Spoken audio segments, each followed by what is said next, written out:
Open a night full of madness and color, whose torpid ladder scales to a horror red. Moonlit whispers call virgin souls into abyss, where a divine dream has prayed and bled. Today I would like to talk to you about Bloodborne, a particular video game of high renown, high esteem, but one where the gameplay does not encapsulate the entire experience. Similar to playing Dark Souls, I was taken aback by exactly how deep and tapestried the lore of these worlds were. And a funny aside, apparently Miyazaki's inspiration for the style of writing in these games was his experience growing up reading foreign books and works and trying to read these books without fully understanding what they actually said. It reminds me of a certain meme about a person trying to read foreign books in their original languages despite the lack of understanding. But it really does display itself in Miyazaki's work, where a piece of armor from a fallen enemy will give you the entire context of their story, their motivation for fighting, up until the point where you had no idea about what it was. This trait is also here in Bloodborne, but it's elevated to different standards and styles. While I feel the item descriptions in Bloodborne lack a certain punch that they did in Dark Souls, being a little bit more convoluted or obscure or similar to other pieces of armor, overall, what Bloodborne's story is revealed through a high degree of implication and, again, environmental storytelling. But what Bloodborne does really, really well is, frankly, a lot of Victorian themes, obviously, but combined with very specifically religious ones as well, which makes it, I think, an incredibly popular and culturally related piece of media. Bloodborne's means can be divided into insight, dreams, and most potently, blood. Now, when I first played this game, I just thought it was a cool aesthetic, but everything kind of meshes together in a very organic way. And again, it's the themes and ideas that kind of reveal themselves over the course of the game without spelling out exactly what it's trying to say at first. The core concept around Bloodborne, and why it's even called that, is that all the themes of the game revolve around blood, but in an almost quasi-religious sense. For example, the actual origin and, well, the start point of the game is that you as the main character in a POV sequence are being told that you have come to Yharnam for blood healing, i.e. a blood transfusion to heal yourself. You are born from the blood, and this blood has empowered as well as corrupted you. Throughout the game, there are different kinds of bloods: vile bloods, pale bloods, and drunk bloods, which are most of the enemies you fight in the game. The actual lore of the game is that, more or less, an alien creature found buried hundreds of layers underneath the city of Yharnam is excavated, and they find out that its fluids, its blood, have medicinal properties that not only empower, but also heal and give strange powers to the people who infuse it within themselves. The church that discovers this ends up becoming the Healing Church, and over the course of a very short amount of time, a few generations more or less, everyone has transfused this blood, and by the end of that time frame, they have started to notice the downsides, i.e. people going mad, turning into beasts, and becoming completely unruly.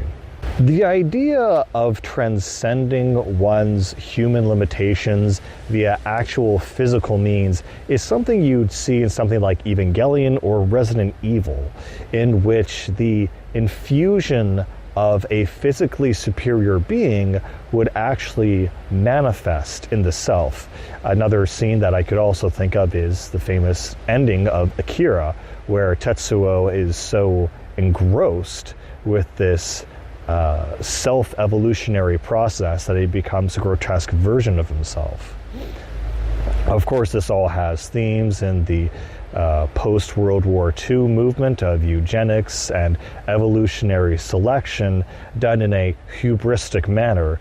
But in Bloodborne, it combines that with the religious aspect itself, i.e. certain things being the communion, a reoccurring image, and of course the healing church being so central, especially to the first area of the game, is instrumental in understanding the pseudo-religious direction that this game went in, i.e. that the church is not only a controlling organization, but it has a monopoly on divinity as well as practical divinity. Throughout the game, there are chalices, which are some key items which allow players to access multiplayer areas as well as other levels, and also act as certain buffs. Of course, the chalice itself, from the Catholic Communion, is a form of, well, communion. It is a way to talk or interact with the divine creator by transmuting a physical non-flesh object like bread or wine into flesh and blood, with varying degrees of religious interpretation if this is actually literally real or figurative, or not even figurative at all, but symbolic entirely. And of course, those are split amongst the different denominations of Protestants and perhaps even certain Catholics. But the concept of ingesting the blood and body of your God and creator is something probably a little bit foreign to a Japanese person who doesn't see it or understand those concepts or themes in that way. And so, of course, when any culture approaches a foreign culture, they tend to look at the weird or nuanced things, especially when they're a creative field like video games. And so the way this translates into Bloodborne are characters. I believe her name is Alicia in the first church, who prays fervently at the altar, one of the first bosses you face, and yet transforms into this grotesque beast. Along with another section of the entire game, which is called the condemned or lost part of Yharnam, the old town in which all the people have turned into beasts. It follows a very general theme that while one can attain longevity, divinity, or extreme healing powers, that eventually it comes with a price. And the hubris of using some strange, weird, unknown alien's blood and completely diffusing it into the body without thinking about any long-term side effects reveal themselves. What is interesting, though, is that the church as an organization is not satisfied with just simply administering blood. Once you get further into the game and you access the choir part of the game, which I think might be one of my favorites, you find out that the choir is responsible for contacting other divine entities. And suddenly there are a whole slew of different kinds of entities which are trying to enter into the human world. Along with the madness of the night, the moon, the hidden sacraments, which reveal certain things, the combination of divine insight and divine flesh suddenly start to collide. It tries to give you essentially an experience of a raving madman who has seen a revelation and trying to put that into a realistic setting. The revelation, or revealing, being that there are otherworldly creatures who are inhabiting this very space, which you simply cannot see with enough insight. And I love this aspect of the game because insight is actually a monetary or a quantifiable value as you go through the game, getting it as a resource and defeating bosses. Insight becomes the second half of this equation.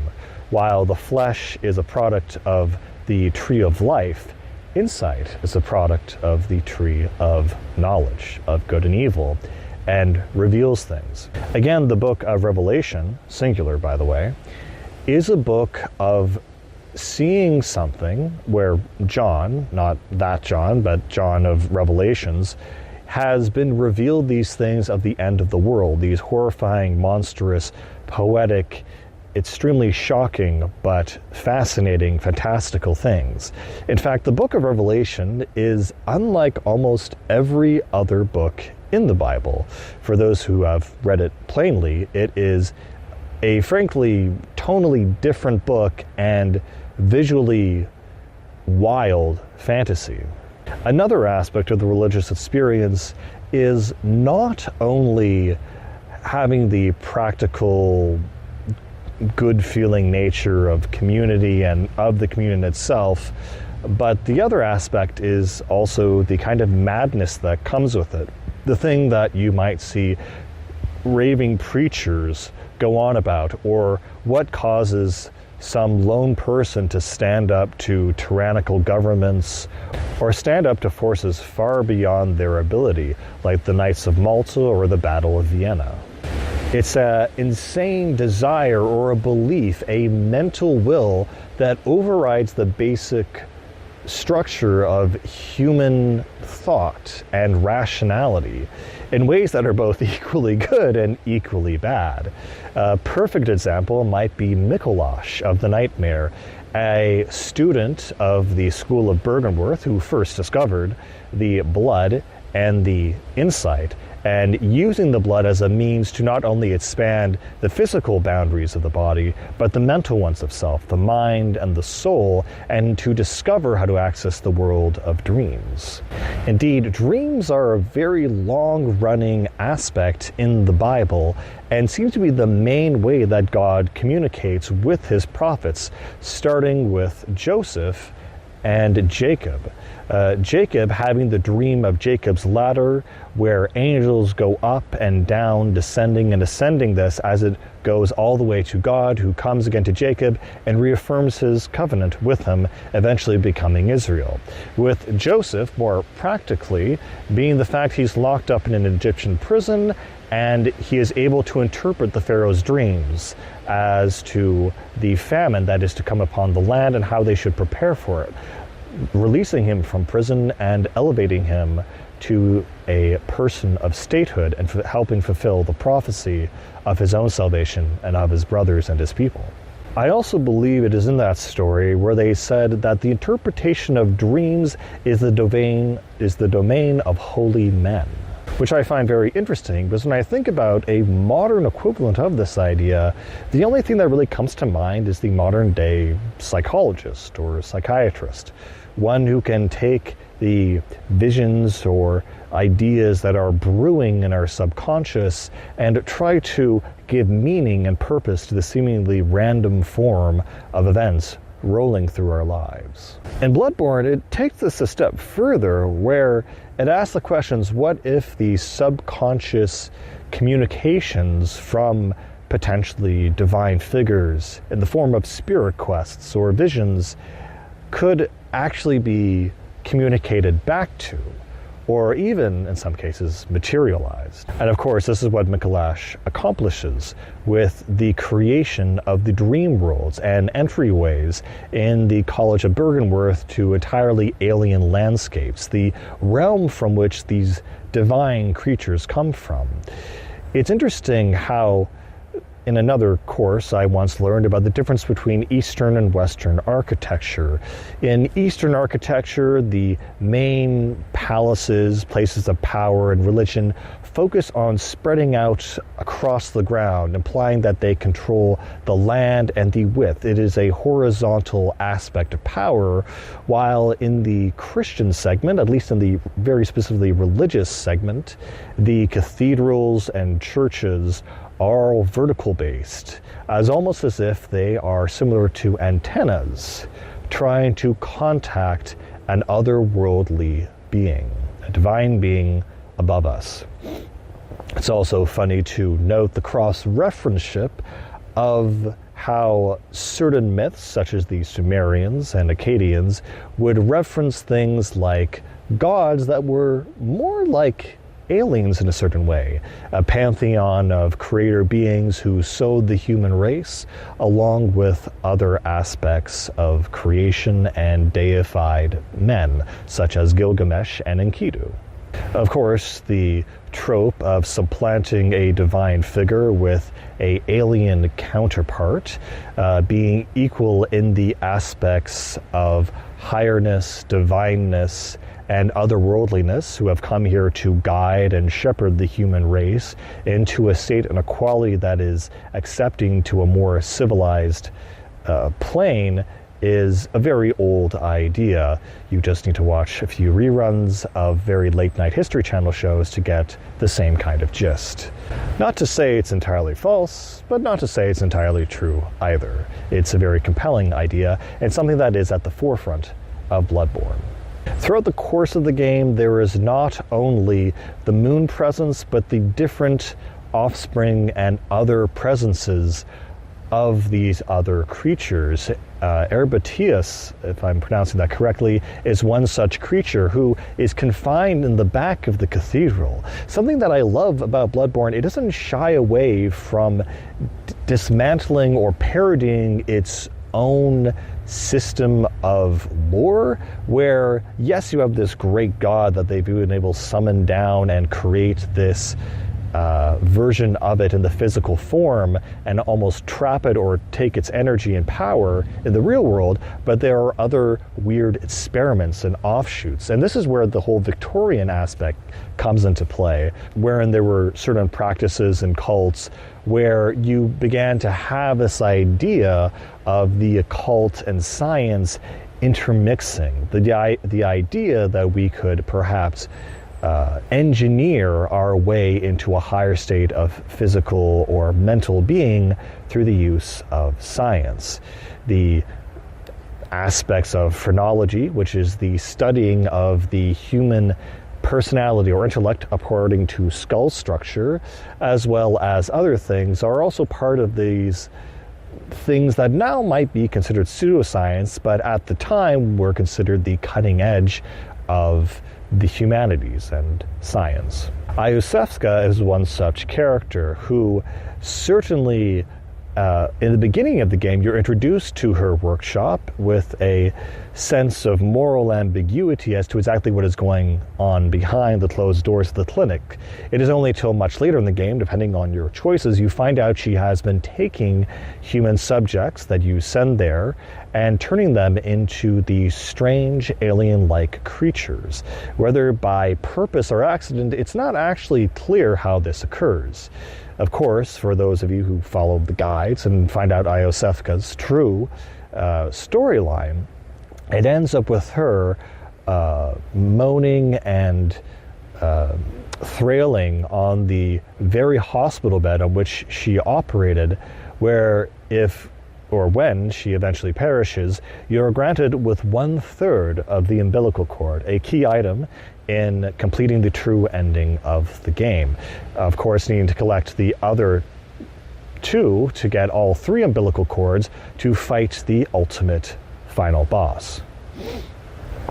Now, this is very, very interesting, that this aspect of, again, the entire idea of implementing or interfacing with a other world, taking that being or that divine creature into our world and dissecting it in a scientific manner for the aspect of practical implementation is really what the game is all about, and all the things that go horribly wrong. It becomes a perversion of nature and a perversion of the natural experience, and as such you must battle with these horrors as an aspect of the hubris that has been brought upon you. So this is what blew my mind, and a friend pointed it out to me, and at first I did not believe him. So you have the physical material thing, which is the bodies and bloods of these gods, and I find it super interesting that in the same way that you have the conception of melding one's blood, one's flesh, one being, with a higher one's blood, one's flesh, one being, that you can transcend into a higher state of being, a higher state of evolution, which is kind of literally real. There are different species and subspecies, and those that follow the Darwinistic, road of improvement and healthy fitness, as it were, end up becoming the higher beings. Similarly, it ties again into the creation myths that one took clay or perhaps chimps and imbued them with the amount of intellect or power or will to act as servants to the divine figures. Again, in Genesis, you have the story, and people think this is in the book of Enoch, and no, it's actually in Genesis 6, where it does mention that the Watchers, or the renegade angels, descended to earth because they favored human women so much that they went down there and bred with them, and from them came the wicked people who subjugated the earth and aligned themselves with Cain. So this is a very old kind of story, and Bloodborne just works off that rift, where it's the idea and the actual moment or idea that what if humans were able to get the upper hand on a divine being and merge with it, combine with it, have children with it, and evolve. And so throughout the game, there are different female characters who, by happenstance or by intent, become pregnant with a god. A godlike being, which is also an alien. It's a divine presence that is really beyond human comprehension, yet we take it into ourselves and we produce it from ourselves so that our offspring might perhaps be a weird hybrid, that we might evolve ourselves to a new dimension. Of course, this takes a rather negative turn with the DLC and the story of Gehrman, how he ends up trying to do this in a very predictable human mammalian manner, which in turn backfires entirely, and you have this dream which is in a way sealed off to contain the sins which he transgressed upon the aspect of nature. And it's only until the end of that DLC you find out exactly what exactly transpired, if you can read into it. But at the end of the game, you have the 3 umbilical cords, which essentially more or less create this hybrid mode that you are one of the moon presence, so it can't absorb you, that it is a thing that recognizes you as its offspring. And because of that, when you have this final confrontation, one of 3, which ends with you being reborn as a squid for some reason. That's basically the ending of Bloodborne. You become a squid. That's the goal, apparently. So, a space squid. While the other 2 endings are the one in which you wake from the dream, or you decide to struggle against fate and try to fight the moon presence. Again, there's another aspect onto what exactly is the hunter's dream, the place where you die to return to. It seems to have a very kind of technical, practical idea that one creates these dreams in order to enter into other worlds and other realms. Yet the afterlife is an internal place where one who has created a ceremony can always respond to. Mikolash is one such character that once you defeat him, the dream ends and he wakes up, where the dream is a state in which he is able to commune with the gods. Again, it's this fascinating concept where the dream world and the world of the gods are the same. And the point of the communion and the science in Bloodborne is to turn these dream worlds and turn them into reality, but they don't exactly have a binary state. They instead seep in and slowly take over. Throughout the course of the game, the moon will change from a bright white to a crimson red, invoking dreams and ideas of madness and bloodlust. Somewhat similar to the Silent Hill series, where the internal world and the external world seep together, where one's guilt or dreams or subconscious slowly seep in and distort and destroy the world around us, until eventually by the end of the game, our own subconscious and the reality we inhabit are inseparable realities. They inhabit one another. They invade one another. Similarly, when you finally defeat the final boss, unlike saying for all the other bosses in the game, a version of vanquished or slain, it says nightmare slain.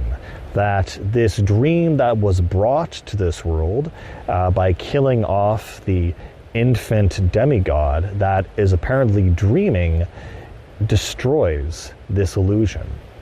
Again, another similarity is the Call of Cthulhu. The idea that as people dream, there's this god that they pray to and they materialize through their thoughts. It's a very common idea in many media that a god only has as much power as people give it praise and ideas. The idea that a god is an idea, or in some cases, as I've heard recently, an ideology. That an ideology is kind of like a god who only has power for those who actually believe in him. And for those who have that idea, the idea also has them. This leads into the concept of possession and madness and illogical behavior. Stories throughout history, like the German dancing plague, or I think one example in the 50s where some French town got a very bad piece of moldy bread or yeast, in which for the next 3 days the entire town went mad from this very poorly made and infected substance that presumably had some kind of mold in it. For as rational, as logical as humans would like to think themselves as, the irrational subconscious world and illogical events in history, for that matter, serve as a pattern and recognition that sometimes we're not as logical and as functional as we like to think. Sometimes a subconscious aspect invades our minds and turns us into beasts. Of course, I'm sure we can all think of certain examples, modern and ancient, that involve this, but more so in the modern world with the aspects of media and social media. I believe this kind of common psychosis or mass psychosis has become a science rather than a field of philosophy and study, but I will leave that to other experts. Another thing I absolutely love is the actual concept of insight. The idea that one cannot see meaning or symbolism or ideas without insight. The most practical version of this that I can give is the idea of symbology. Now, from the most basic conspiracy channels, which say that everything is an Illuminati symbol and everything is a one-eyed reference to, the evil organization, there is also equally valid study of the interpretation of certain symbols as they've evolved throughout history, whether it be the cross, the Star of David, as it might be seen in other cultures as to represent different things. Of course, there are secret societies and perhaps even secret groups that might take a symbol and put their own meaning on top of it as a kind of inside joke. In fact, the entire concept of memes, of visual references, patterns, and visual ideas are part of this whole domain that require a highly interpretive understanding to reference. I know there are certain individuals that you could show a meme and they would understand it completely immediately and get the joke, and other people who just need it explained to them and still just don't get it. But yes, Bloodborne is a very interesting, unspelled, indirect series of allegories in a religious sense of blood, faith, mind, and dreams that collide into this soup where nothing needs to really be explained, but everything is a visual allegory or a extrapolation of a certain idea in the form of art. Oh, coming towards us. Hello.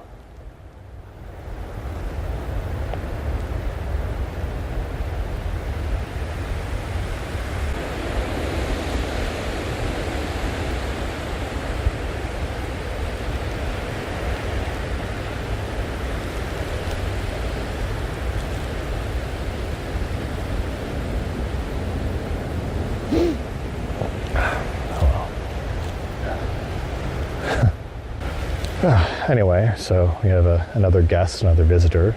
I always like to see them show up every video. Anyway, Bloodborne is a masterpiece, not only its allegory, but its gameplay too. It's a really fun, frustrating, and interesting game.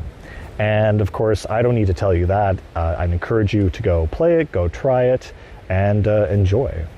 The last thing I wanted to end with, something that's crazy that blew my mind, is that the face of the moon presence actually looks like a cut section of an umbilical cord.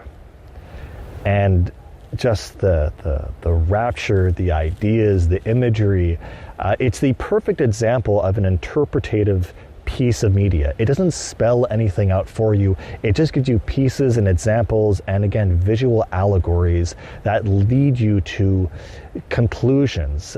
It's the more religious experience because it emphasizes the mystery of the faith rather than the explicit spelling out and obvious version of the faith. It encapsulates that idea of themes and mystery that can't be explained in normal ways. And with that, I think the sun has set, the wind has caught up, and those things which are unnamed and unseen beat on the midnight wind. And with that, I shall see you adieu. And as always, keep reading. Bye-bye.